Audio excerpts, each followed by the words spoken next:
வணக்கம். இப்போது பிரச்சாரம் நடந்துகிட்ருக்கிறதுல மோடிஜி அவர்கள் தமிழ்நாட்டுக்கும் பிரச்சாரத்துக்கு வந்திருந்தாங்க, வெஸ்ட் பெங்காலுக்கும் போயிருக்கிறாங்க. இந்த 2 பயணத்தில் ஒரு 5 சுவாரஸ்யமான வைரல் வீடியோக்கள் இருக்குது. சுவாரஸ்யமான சம்பவங்கள் அது ரொம்ப வைரலாக போயிட்டுருக்குது. அந்த 5 வீடியோ தான் இந்த வீடியோவில் நம்ம பார்க்க போகிறோம். நான் உங்கள் மணியன் கோபி, நீங்கள் பார்த்துட்டு இருக்குது பாசிட்டிவ் பாலிடிக்ஸ்.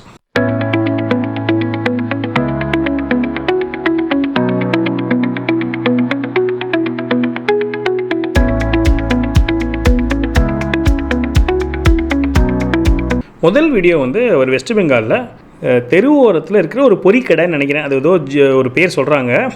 அந்த பொறிக்கடையில் போயிட்டு ஒரு 10 ரூபாய்க்கு ஸ்நாக்ஸ் வாங்கி அவர்கிட்ட உரையாடிட்டு சுற்றி இருக்கவங்களுக்குலாம் அதை குழந்தைங்களுக்குலாம் பிரித்து கொடுத்து அவரும் சாப்பிட்றாரு. அந்த வீடியோ ரொம்ப நார்மலான வீடியோ. இப்போ நான் சொல்கிறேன்ல, பொறிக்கடையில் போய் வாங்கி சாப்பிட்டு எல்லாத்தையும் கொடுக்குறாரு. ஆனால் அவ்வளோ ரியலிஸ்டிக்காக இருக்குது. அவ்வளோ ரியலிஸ்டிக்குங்கிற வார்த்தை கூட தப்பு தான். அவ்வளோ நம்மளுக்கு வாமாக இருக்குது. அதாவது அவர் நம்மவர் அப்படிங்கிற மாதிரியான ஒரு உணர்வு வருதுன்னு வச்சுக்கோங்களேன்.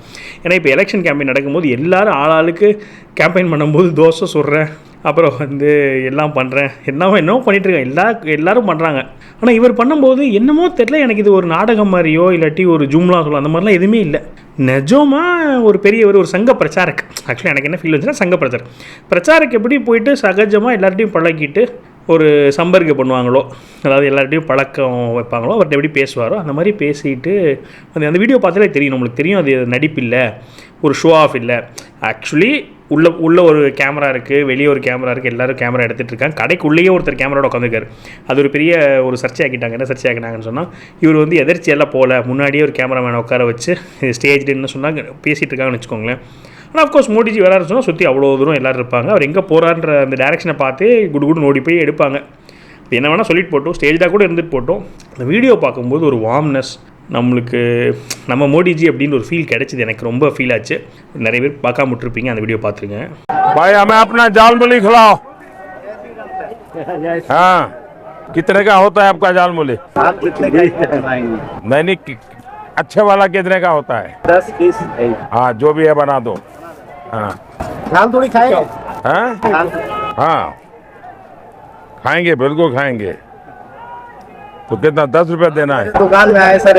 हाँ, 10 रुपया देना है। नहीं भाई, ऐसा नहीं। हाँ,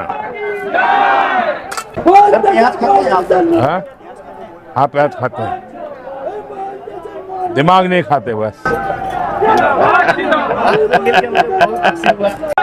हाँ, यही खाएंगे।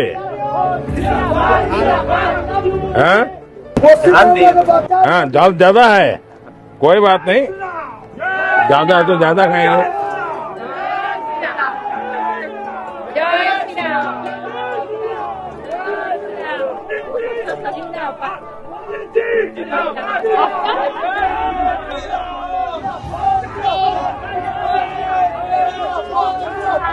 बढ़िया बनाए।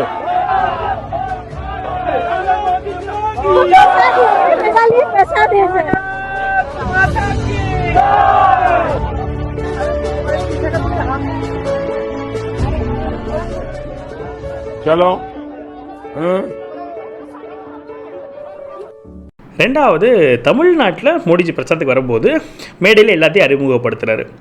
எடப்பாடி பழனிசாமி, அப்புறம் வந்து எல் முருகன், இப்படி சொல்லிகிட்டே வர்றாரு. சைலண்ட்டாக இருக்குது. அண்ணாமலை அண்ணா பேர் சொல்லும்போது அவ்வளோ ஒரு ஆரவாரம். நம்ம எப்போவுமே பண்ணுறது தான், பார்க்குறது தான். எப்போவுமே மோடிஜி அமித்ஷாலாம் வரும்போது அண்ணாமலை அண்ணா சொல்லும்போது என்ன சத்தம் கேட்குதுன்னு பார்ப்போம், அவனுக்கு சந்தோஷமாக இருக்கும் நம்மளுக்கு. நானும் 2-3 பொதுக்கூட்டங்களில் நேரில் இருந்திருக்கிறேன். அதனால் இது ஒன்றும் இந்த கேமராவில், அதாவது வீடியோவில் வந்து ஆடியோ, அவருக்கு மட்டும் ஆடியோ கூட்டிகிட்டு அப்புறம் ஆடியோ கூட்டு அப்படிலாம் கிடையாது. நிஜமாலுமே மக்கள் செல்வாக்கு அவ்வளோ இருக்குது. நேரில் பார்க்குறவங்க அதை உணர முடியும். நேரில் இல்லாதவங்களுக்கு இந்த வீடியோ பார்த்தா தெரியும். அந்த வீடியோவோட பார்த்துருங்க, பார்க்கும்போது சந்தோஷமாக இருக்கும். श्री एडप्पाडी के पलानीस्वामी, श्री नयनार नागेंद्रन, डॉक्टर एल मुरुगन, श्री के अन्नामलाई, श्रीमती वानिति श्रीनिवासन. மூணாவது வந்து என்னென்னு கேட்டிங்கன்னா, எல் முருகன் அவர்கள். அஃப்கோர்ஸ் மோடிஜி அவங்கக்கிட்ட எல்லாருமே அவங்கவுங்க சால்வை வேணும் வைக்கிறது, கிஃப்ட் கொடுத்த மாதிரி கொடுத்துட்டே வராங்க. எல் முருகன் அவர்கள் ஒரு படம் வந்து கிஃப்ட் கொடுக்குறாங்க. எனக்கு அது ஆக்சுவலாக புரியல. அவர் கலீகு தான், இல்லை மோடிஜியோட கலீகு தான் எல் முருகன். அவர் வந்து தமிழ்நாட்டில் கிஃப்ட் கொடுக்குறது எனக்கு என்னமோ லாஜிக் இடிக்கிற மாதிரி ஒரு ஃபீல் ஆகுது. பொதுவாக நம்ம சொல்லுவோம்ல, நம்ம ஆளுங்களுக்கு நம்மளே தேங்க்யூ சொல்கிறது அந்த மாதிரிலாம் இருக்காதுல்ல. அது மாதிரி எனக்கு வந்து அவர் கிஃப்ட் கொடுத்தது கொஞ்சம் ஒரு மாதிரி இருந்து. பட் ஓகே, அவர் கொடுத்தாரு. கொடுக்கும்போது மோடிஜி என்ன பண்ணாருன்னு சொன்னால், சுற்றி இருக்கவங்க எல்லாத்தையும் கூப்பிட்டு நீங்களும் அந்த கிஃப்ட்டை சேர்த்து வாங்குங்கன்னு சொல்லிட்டு அண்ணாமலை நான் கையையும் பிடிச்சி இழுத்து சேர்த்து கிஃப்ட் வாங்க சொன்னார். அது ஒரு நோட்டபுளாக இருந்தது. அது பெரிய விஷயம்லாம் கிடையாது. ஆனால் நான் அதை நோட் பண்ணேன். அந்த வீடியோ அப்படியே உங்ககிட்டயும் ஷேர் பண்ணிக்கிறேன். அண்ணாமலை IPS அவர்கள் பாரத பிரதமர் நரேந்திர மோடி அவர்களுக்கு திரு டாக்டர் எல் முருகன் அவர்கள். 4வது வெஸ்ட் பெங்காலில் மோடிஜி பிரச்சாரத்தப்போ மேடை ஏறுறாங்க. அப்போ அந்த மேடையில் வந்து ஒரு பெண்மணி, ஒரு காரியகர்த்தர், முர்மு அப்படின்னு பேர், நம்ம பிரசிடென்ட் பேர், அவங்க என்ன பண்ணுறாங்கன்னு சொன்னால் மோடிஜி பார்த்து மோடிஜி காலில் விழுந்துடுறாங்க. அஃப்கோர்ஸ் மோடிஜி காலில் யார் விழுந்தாலுமே மோடிஜி வேணான்னு சொல்லுவார். பெண்கள் காலில் விழுந்தால் அவர் பெண்கள் காலில் விழுந்துருவார். ஸோ அதே மாதிரி அவர் வந்து தடுத்துட்டு அவர் காலில் அவங்க காலில் விழ பார்க்குறாரு. அந்த அம்மாவுக்கு வந்து கண்ணீர் அடக்க முடியல. குலுங்கி தேம்பி அழுகுறாங்க. அவர் வந்து அவருக்கும் எமோஷனல் ஆகிடுது. தலையில் கை வச்சு ஆசீர்வாதம் பண்ணுறாரு. நல்ல ஆசீர்வாதம் பண்ணிவிட்டு வாங்க பக்கத்தில் உட்காருங்கன்னு சொல்லிட்டு மோடிஜி பக்கத்து சீட்டில் அவங்க உட்காடுறாங்க. அதுக்கப்புறம் ஒரு 10 செகண்ட்ஸ் அந்த வீடியோ போகுது. மோடிஜி ரொம்ப எமோஷனல் ஆகிட்டார். மோடிஜி கண்ணெலாம் கலங்குற மாதிரி தெரியுது பார்த்தாலே. அந்த அளவுக்கு வந்து எல்லாருமே நாடு ஃபுல்லாக பாருங்கள், வெஸ்ட் பெங்கால் எங்கே இருக்குது, தமிழ்நாடு எங்கே இருக்குது, 10,000 கிலோமீட்டர் தள்ளி இருந்தாலும் உணர்வு எப்படியே இருக்குது. மோடிஜி நைட்டு வந்து தமிழ்நாட்டில் இருக்கிறாரு, காலையில் வெஸ்ட் பெங்காலில் இருக்கார். 2 ஸ்டேட் மக்களுக்குமே அவர் கூட அவ்வளோ ஒரு தொடர்பு படுத்திக்க முடியுது. அவ்வளோ எமோஷனல் ஆகிறோம். ஸோ அது வந்து ரொம்ப ஒரு எமோஷ்னலான ஒரு வீடியோ. அந்த வீடியோவும் பார்த்துருங்க.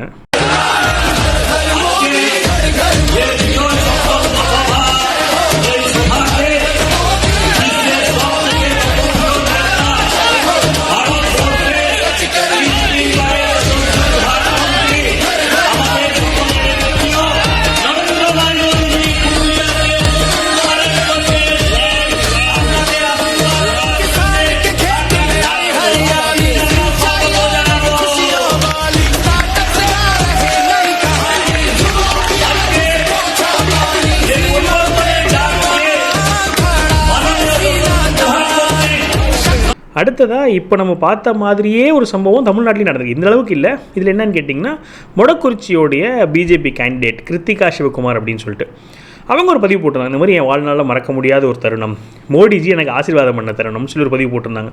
அது என்னன்னு சொன்னால், மோடிஜி வந்து மேடையை முடிச்சுட்டு கிளம்புறாரு.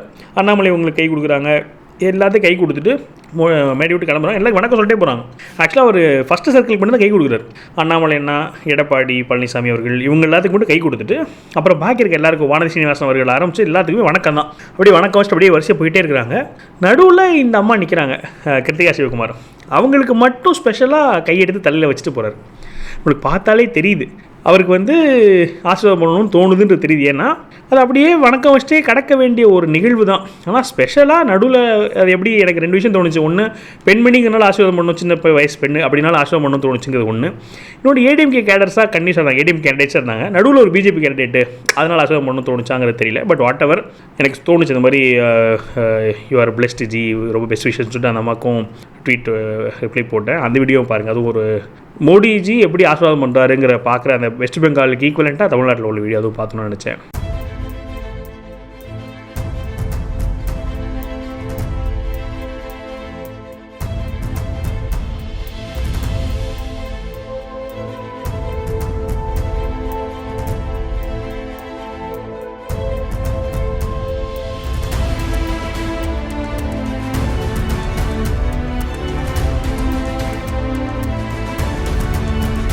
கடைசி மோடிஜியும் அண்ணாமலையானும் ரொம்ப நேரம் பயங்கரமாக டிஸ்கஸ் பண்ணிட்டு இருந்தாங்க. எனக்கு வந்து இந்த மாதிரி ரொம்ப டிஸ்கஸ் பண்ணது நான் எங்கே பார்த்தப்போ எனக்கு ரொம்ப பிடிச்சிருந்துச்சு. அதாவது நம்ம எண்மண் எண் மக்களுடைய ஃபைனல் ஸ்டேஜில் வந்து மோடிஜி அண்ணாமலையான கை கொடுத்து தோளில் தட்டி கொடுத்து பேசுவார். இந்த வாட்டி என்னென்னா, மேடை முன்னாடி அண்ணாமலை நான் வாயை மூடிட்டு நிறைய விஷயம் ஷேர் பண்ணுறாரு, மோடிஜியும் நிறைய ஷேர் பண்ணுறாரு. ஒரு நல்ல கான்வர்சேஷன் நடந்தது. அதை பார்க்கும்போது அப்போது நிறைய விஷயங்கள் தான். ஒன்று என்ன சொல்கிறோம், அண்ணாமலை நான் வந்து ஓரங்கட்டிட்டாங்கன்னு சொல்கிறாங்க, அண்ணாமலை நான் வந்து வெறுப்பில் இருக்கிறேன்னு சொல்கிறாங்க, அண்ணாமலை நான் வந்து ஒரு விரக்தியில் இருக்கிறது சொல்கிறாங்க, பிஜேபி சென்ட்ரல் கமாண்ட் வந்து அண்ணாமலை எனக்கு வந்து போதுமான இம்பார்ட்டன்ஸ் கொடுக்குறதுன்னு சொல்லி இந்த மாதிரி பல விஷயங்கள் ஆளாளுக்கு ரூமர் அடிச்சு விட்டுட்டு இருக்காங்கல்ல, அவங்க வன்மத்துக்கு இல்லாட்டி ஆசைக்கெல்லாம் பேசிகிட்டு இருக்காங்க. அப்படி இருக்கும்போது ஸ்டேஜ் முன்னாடி எல்லோரும் மத்தியில் அவங்க வந்து கேஷுவலாக இவ்வளோ தூரம் டிஸ்கஸ் பண்ணுறாங்க, இன்ட்ரெஸ்ட்டாக டிஸ்கஸ் பண்ணிகிட்டு இருக்காங்கன்னு பார்க்கும்போது அப்புறம் எல்லாமே உடஞ்சிருதுல. அண்ணாமலையனும் அதே மாதிரி மோடிஜி மேலே அவ்வளோ அபிப்பிராயத்தோடய இருக்கிறாரு, மோடிஜி அவர்களுமே அண்ணாமலையனுக்கு அவ்வளோ இம்பார்ட்டன்ஸ் கொடுக்குறாரு. 2 பேரும் நெருக்கமாக தான் இருக்கிறாங்க. அப்போ நாளைக்கு ஹோப் இருக்குது அப்போ அப்படின்னு சொல்லிட்டு நம்மளுக்கு ஒரு சந்தோஷம். ஸோ அந்த வீடியோ பார்க்கும்போது எனக்கு சந்தோஷமாக இருந்துச்சு. அதுவும் நீங்கள் பார்த்துருங்க. ஸோ இதில்னா வந்து மோடிஜியோடைய கேம்பெயினில் நடந்து சுவாரஸ்யமான விஷயங்கள்னு ரொம்ப வைரலாக இருந்த வீடியோ, அது உங்களுக்கு ஷேர் பண்ண நினச்சேன். எப்படி இருந்தது, நீங்கள் என்ன நினச்சிங்க, உங்களுக்கு இதில் எந்த வீடியோ ரொம்ப பிடிச்ச வீடியோவாக இருந்தது அப்படிங்கிறத கமெண்ட் பண்ணுங்கள். மேலும் ஒரு பாசிட்டிவ் பாலிட்டிக்ஸ் வீடியோவில் சந்திக்கிறேன். வணக்கம்.